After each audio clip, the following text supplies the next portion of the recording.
Shalom jemaat GKR Camanik yang dikasihi Tuhan. Jumpa lagi dengan saya, apa kata firman Tuhan hari ini. Mari saya ajak Bapak Ibu Saudara-saudari sekalian untuk kita buka dari kitab Kejadian pasalnya yang ke-16, dimulai dari ayat yang pertama sampai ke-16. LAI memberi judul Hagar dan Ismail.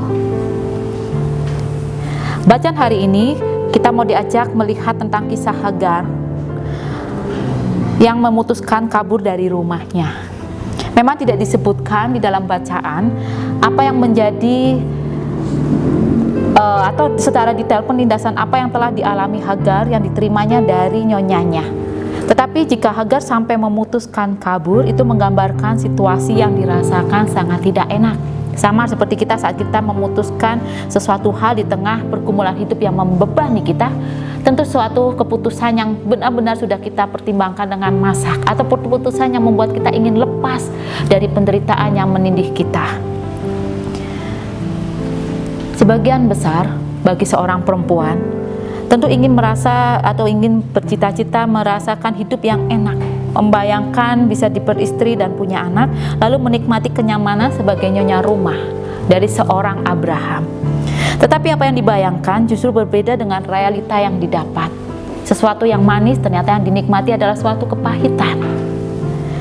Dalam ayat yang pertama sampai ke-6 tampak sekali tiap tokoh, Abraham, Sarai, Hagar, masing-masing melakukan kesalahan hingga akhirnya terjadi perselisihan di antara mereka, pertengkaran di dalam rumah tangga. Dalam pelarian, Hagar ceritakan bergumul dengan nasibnya. Di tengah situasi yang tidak menentu, Hagar sangat sulit untuk berpikir bahwa masa depannya akan baik. Mungkin Hagar berpikir bahwa masa depannya tidak akan ada lagi. Bahwa mungkin dia akan berpikir menjadi perempuan yang tanpa memiliki masa depan yang baik, akan hidup terlunta-lunta di dalam pelarian. Kepada siapa dia akan mengandalkan hidupnya lagi? Mempercayai keberadaan Allah dan karya Allah mungkin bagi seorang Hagar mungkin belum pernah dialami atau mungkin belum pernah dilakukan dalam kehidupannya. Bahkan saat semua penindasan yang dialami, mungkin Hagar tidak terpikirkan tentang keberadaan Allah di dalam pikirannya. Mungkin Hagar tidak akan pernah mengarahkan pandangannya kepada Allah yang dikenal sebagai sosok yang sangat kuasa, sosok yang mampu memberikan pertolongan bagi bangsa Israel pada saat itu. Apalagi saat mendapat perintah untuk kembali kepada Sarai.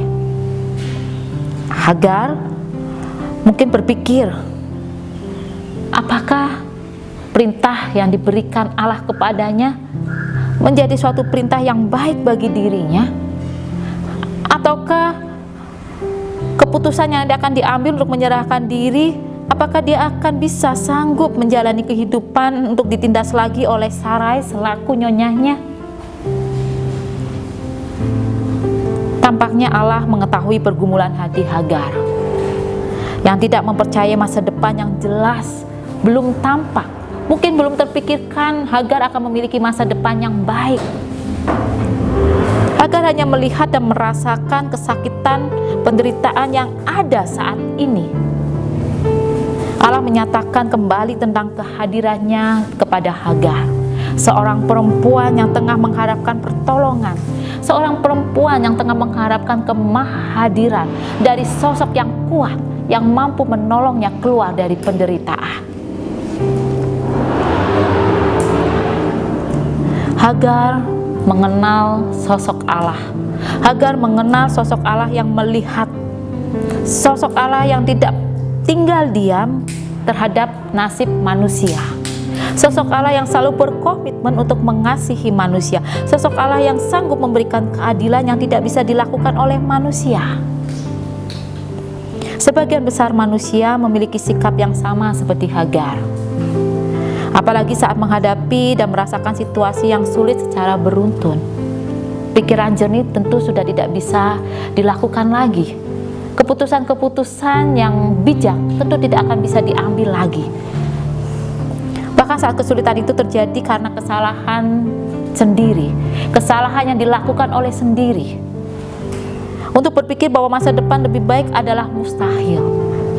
Masa lalu yang buruk akan selalu mengejar-ngejar dan akan menjerumuskan seseorang kembali melakukan kesalahan-kesalahan yang lain. Manusia cenderung melihat apa yang dilihat, apa yang dirasa, dan apa yang dirabahkan oleh indera perasa kita. Sedangkan Allah, sosok yang sangat melampaui di luar akal pikir manusia, sosok yang selalu hadir di setiap waktu, yang selalu melihat, sosok yang mampu melihat jauh ke depan yang tidak dapat dilihat manusia. Hagar dicatat di dalam kitab Kejadian pasal yang ke-16 tadi mengatakan, engkaulah Elroy, Allah yang melihat, Allah yang maha hadir, Allah yang sanggup melihat sedetil apapun dalam kehidupan manusia. Manusia, termasuk kita, cenderung berpikir bahwa hidup yang baik adalah bisa meraih cita-cita, mengharapkan sesuatu kemudian terwujud, memikirkan sesuatu yang baik kemudian itu bisa dirasakan juga. Itu baik, itu menjadi hal yang lumrah untuk kita pikirkan, untuk kita miliki. Tetapi apakah itu yang diinginkan Allah? Allah fokus pada keselamatan kita, bukan kenyamanan kita di dunia. Tidak heran jika manusia menjadi kalut dan tidak merasakan kehadiran Allah, karena fokus manusia ada pada kenyamanan, fokus manusia ada pada kenyamanan di dalam dunia ini, tidak memikirkan keselamatan, tidak memikirkan kehidupan yang berjangka panjang di luar kehidupan di dunia ini. Banyak manusia juga tidak merasakan kehadiran Allah karena mereka dengan mudahnya memuaskan keinginan diri sendiri, mengambil jalan pintas. Di saat kesulitan hidup menekan setiap hari, seolah-olah merasakan bahwa tidak ada lagi jalan keluar selain jalan yang harus dia tempuh. Mari jemaat yang dikasihi Tuhan, hari ini kita diingatkan kembali tentang pribadi Allah yang tidak hanya maha kuasa, maha kasih. Kedua pribadi tersebut semakin dapat kita rasakan saat kita mengenal satu pribadi dari Allah, maha hadir, maha melihat. Kehadiran Allah ada di dalam kehidupan kita, di kanan kita, di kiri kita, di sekitar kita, kemanapun kita melangkah. Bahkan di saat situasi kita terjatuh, tersandung oleh sikap kita sendiri, Allah pun hadir, siap melakukan topangannya untuk mengangkat kita kembali berjalan, menempuh kehidupan yang Tuhan percayakan kepada kita. Kita bisa mengenal Allah melalui pribadi Yesus. Allah bukan sosok yang sulit dikenali, sulit untuk ditaati. Tuhan Yesus menjadi sosok Allah yang bisa kita kenali. Melalui teladan Tuhan Yesus yang sudah dilakukannya, kita bisa meraba, kita bisa merasakan kehadiran Allah dalam kehidupan kita. Mari, ada satu hal yang ingin saya katakan, bahwa Allah tidak pernah memandang rendah manusia. Di saat kita terjatuh, biarlah Allah bekerja, kehadirannya akan selalu memampukan kita, menopang kita. Lalu, apa yang akan menjadi bagian kita? Apa yang bisa kita lakukan? Percayakan hidup kita kepada Allah. Hidupi apa yang Tuhan mau dalam hidup kita, apa yang sudah Tuhan Yesus teladankan bagi kita. Biarlah kita mau memperkenalkan diri kita di hadapan Allah menjadi pribadi apa adanya, sehingga Allah pun bisa bekerja sepenuhnya dalam diri kita. Saya mendapatkan gambaran sebagai relasi seperti layaknya saat kita berpacaran. Bukankah kita masih merasakan kehadiran pacar kita saat kita mau memberikan perhatian kepada mereka? Walaupun kita menjalani relasi yang berjarak jauh, tetapi kehadiran bisa kita rasakan melalui perhatian. Mari, biarlah kita mau berproses bersama dengan Allah, memiliki relasi yang intim, sehingga kita bisa merasakan kehadiran Allah dalam kehidupan kita, di dalam segala situasi kita. Selamat berproses, selamat menikmati kehadiran Allah dalam hidup kita. Tuhan Yesus memberkati.